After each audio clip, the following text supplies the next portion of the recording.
How often should you change oil in your car? That's what we're going to find out. Welcome to Car Help Q&A. My name is Shari, and today I'm going to be answering your car questions from the comments. And if you want to have your car question answered in next week's Q&A video, just leave your question down below or wait for my weekly YouTube post. Ask your question and I'll try to answer it next week. So let's get right into the questions, starting with the first one, which has to do with oil changes. Why are car manufacturers, along with engineers, extending the service intervals far more than the life of fluids, such as engine oil and transmission fluid, etc., etc.?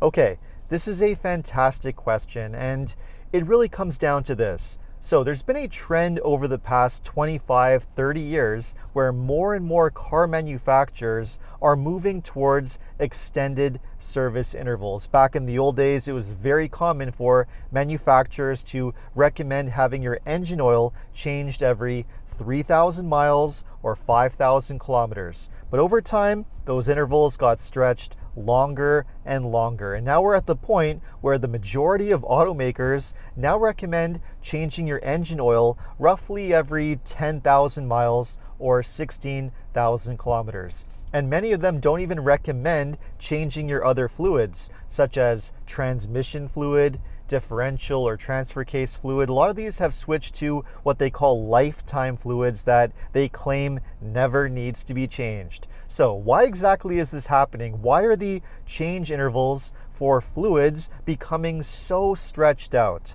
Well, it really comes down to a few things. Number one, environmental pressure from governments. There's no question that governments are putting a lot of pressure on companies to reduce chemical pollution and chemical waste for the environment. And one way you can do that is by stretching fluid change intervals so that there's less chemical waste. So that's one reason that plays a role. The next reason has to do with reducing the perceived maintenance costs of vehicles. Most consumers don't want to have to maintain their vehicle too often. They just can't be bothered with it. And it's far more attractive to sell cars that require less maintenance, less headaches, less work. And what's the best way to reduce the maintenance on a car? Extend the service intervals. So it makes cars a lot more sellable. That's the bottom line. And a lot of manufacturers are playing into that for, let's say, marketing reasons, just to sell more cars. And the third reason is that the intervals that they're recommending, even though they seem very long, very stretched out, are actually sufficient for the vehicle to last until the end of the warranty period, which is ultimately all the car manufacturers really care to achieve. They're not ultimately looking for designing a car and intending for the car to run for, say, 250, 300, 400,000 miles or 500,000 kilometers. All they really care is, will the vehicle make it till the end of the warranty period, and maybe a reasonable time beyond that, say 100,000 miles or 160,000 kilometers. And the intervals that they're recommending, even though they seem very long, very stretched out, are actually sufficient to achieve that. So here's the bottom line. If you are buying a new vehicle, and let's say you're leasing it for 3 to 4 years, following the manufacturer service intervals is perfectly fine. No need to go above and beyond and spend the extra money, because you're just going to give the vehicle back at the end of the lease. So just follow the bare minimum maintenance requirements. But if you plan to buy a vehicle and keep it as long as possible, say upwards of 10 years, 15 years or longer, and you want it to last for 200,000 miles or 300,000 kilometers or longer, then you need to do more frequent maintenance than what the manufacturer recommends. Changing your oil every 16,000 kilometers is just too long. You could potentially run into engine problems eventually. So the common sense maintenance schedule to follow, and this is basically the consensus of many different reputable mechanics. I've spoken to dozens of mechanics on this topic, and they all agree that a reasonable interval to change your engine oil is roughly every 5,000 to 6,000 miles or every 8,000 to 10,000 kilometers. That's a reasonable interval. If you follow that, your engine should last a long time without issues. And if you don't reach that interval within a year, change your engine oil at least once a year. That's perfectly adequate. and make sure that you change your other fluids as well. Transmission fluid, the differential and transfer case fluid on an all-wheel drive vehicle, those should all be changed roughly every 50, 60,000 miles or 80 to 100,000 kilometers, and the other fluids when necessary. So follow a reasonable, common sense maintenance schedule if you want your vehicle to last. That's the bottom line. And one more thing I'll say on this. Everyone thinks they're an expert and they know the appropriate time when to change your oil and how often to change your oil. There's only one definitive way to know how often is the best timing, and that's to take a sample of the engine oil from the oil pan when you do an oil change and send that oil sample to a lab where it can be analyzed. And that's the only way of knowing when is the appropriate time to change your oil. I've looked at oil lab analysis results for oil, and guess what? When is the best time to change the oil? Every 5,000 to 6,000 miles or 8,000 to 10,000 kilometers. That's the bottom line. So there's your answer. Okay, moving on to the next question. Fuel cleaners for GTI engines, do they work for carbon buildup? Okay, so GTI stands for gasoline direct injection. This is a trend in the auto industry over the past 10, 20 years to improve fuel consumption and reduce emissions. Modern engines are moving more and more towards having direct fuel injection.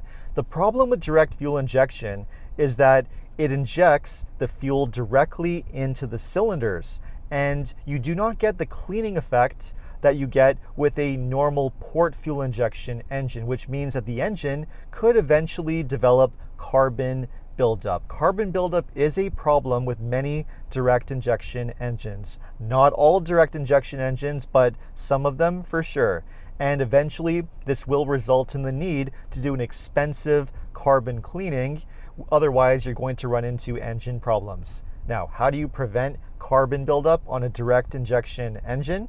Well, using fuel cleaner is not going to do it, because the cleaner, which you put into the fuel tank, it's just going to bypass the intake valves, because as mentioned, the fuel gets injected directly into the engine. It goes around the intake valves, and the intake valves are where the carbon buildup happens. So using a fuel system cleaner is not going to work. It's not going to prevent carbon buildup.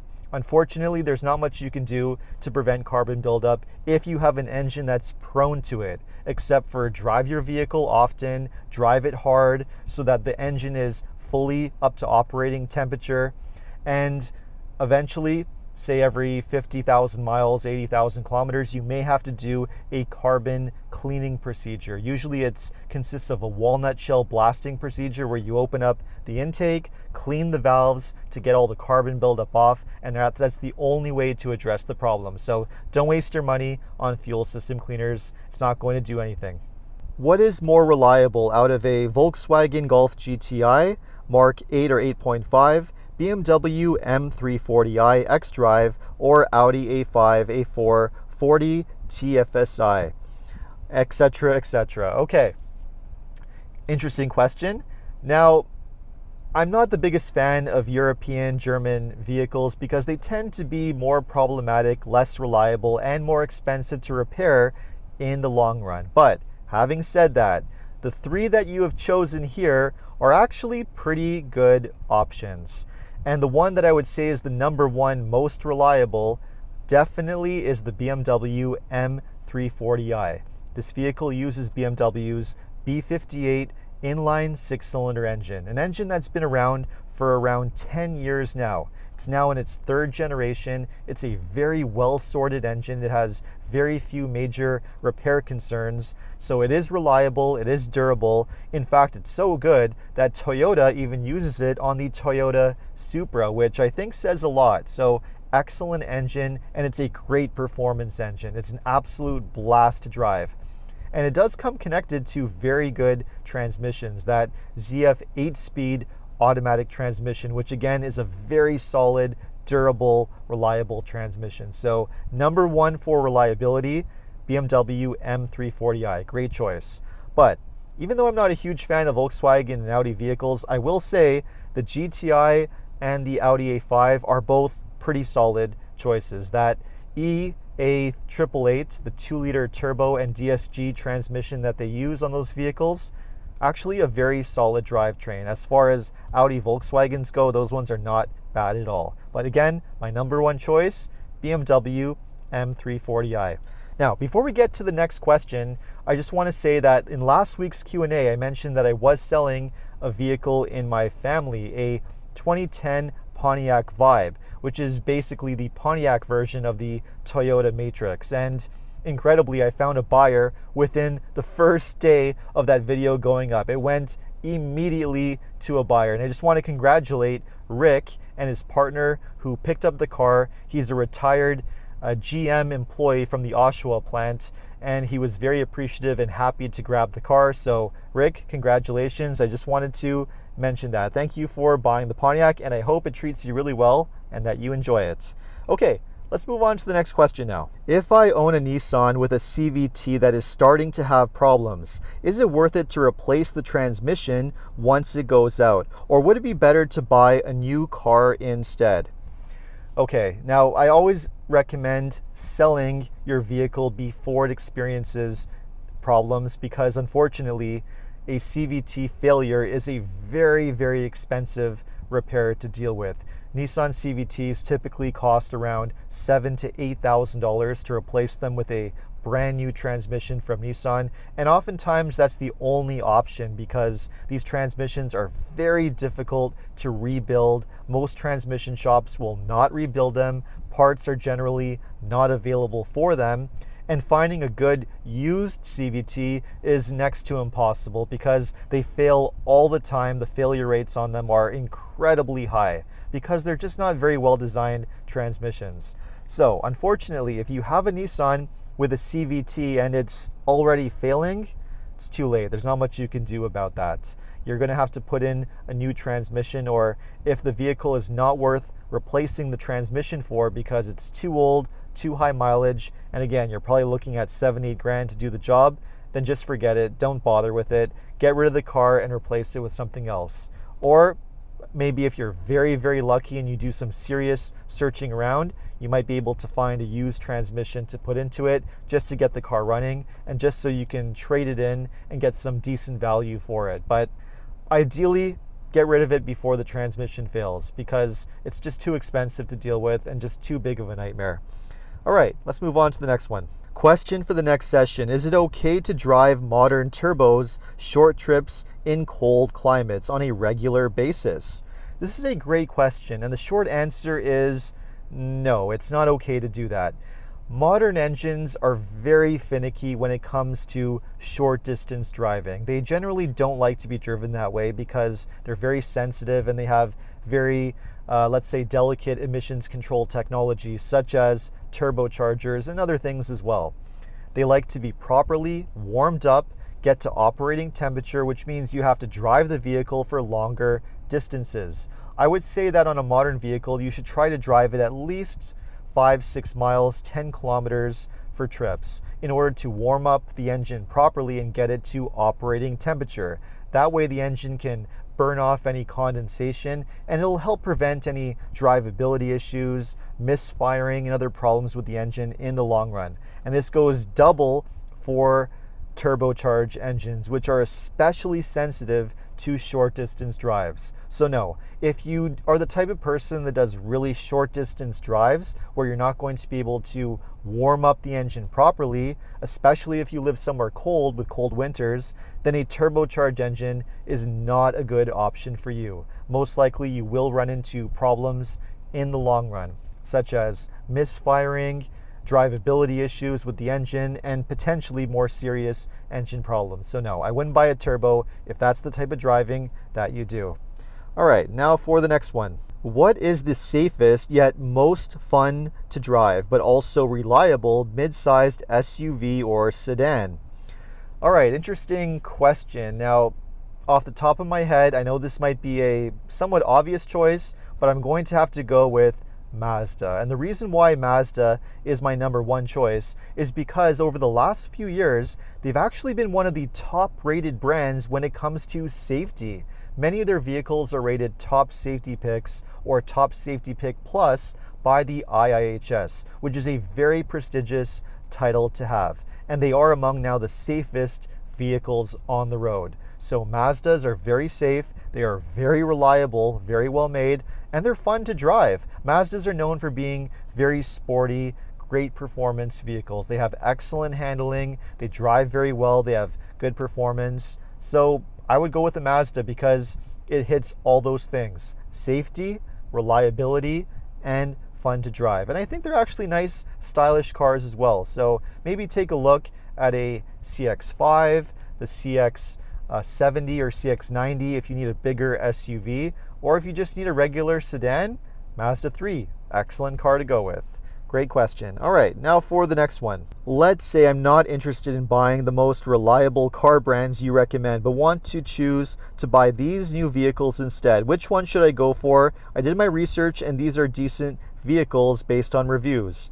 Nissan Versa 2019 or newer, Hyundai Venue 2019 or newer, Hyundai Sonata Hybrid 2023 or newer.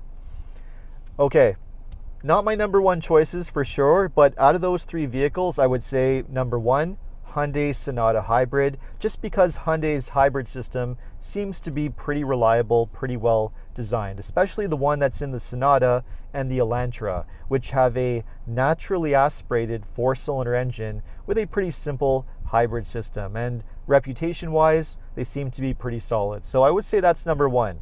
Number two, Hyundai Venue, because it's a very basic, simple, small car, 1.6 liter engine, pretty decent reliability, not a bad choice. So that's number two.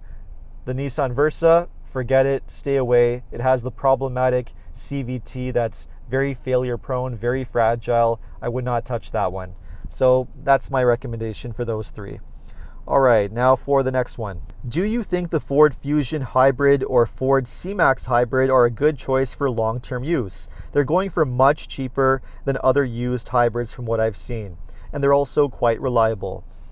Well, I'd actually have to agree on this one because yes, Ford actually does make a pretty reliable, decent hybrid system. They've been making hybrids for around 20 years now, and their hybrid system, which was first introduced in the Ford Escape and then later used on the Ford Fusion and the C-Max Hybrid, is a good, solid hybrid system. It uses a very simple Ford Duramax engine, a naturally aspirated four-cylinder, and it has a hybrid system that's very similar to Toyota's with two electric motors, the hybrid battery, and a planetary gear eCVT. So it's a great hybrid design. Ford is still using it today on the Ford Maverick, the Ford Escape Hybrid, and even some Lincoln models. And for the most part, it's pretty decent. So yeah, if you can find one of these vehicles and you're getting a really good deal on it and saving a lot of money versus something like, say, a Toyota hybrid, which tend to be quite expensive, it's not a bad option to consider, but the price has to be right. If you're getting a really good deal, get it inspected by a mechanic before you buy it, and then it could be a decent choice. Okay, now for the next one. What is the problem with the Suzuki Jimny that it's not available in the USA? You know what, this is a good question, and I wish it were available because I actually do really like the Suzuki Jimny. It's a nice, fun little off-road SUV. It has a great design, it's very capable off-road, and it's very simple and reliable. It's just a nice basic vehicle that we don't see enough of in today's market, and we just really need more vehicles like that.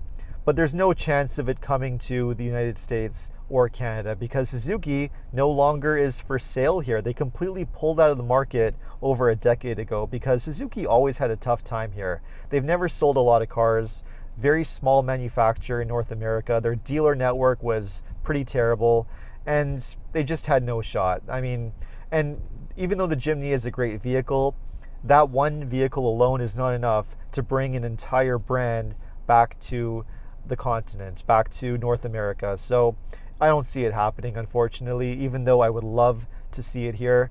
But maybe when you can import one when they become, I don't know, 20 years old, 25 years old, and it'll be a nice retro classic at that point. So there we have it. Thank you so much for all the questions. And if you want to have your car question answered on the next Q&A video, just leave your question down below in the comments, or again, wait for my weekly YouTube post the following week, and then you can ask your question in the comments for that as well. Thanks so much for watching, and I'll see you next time.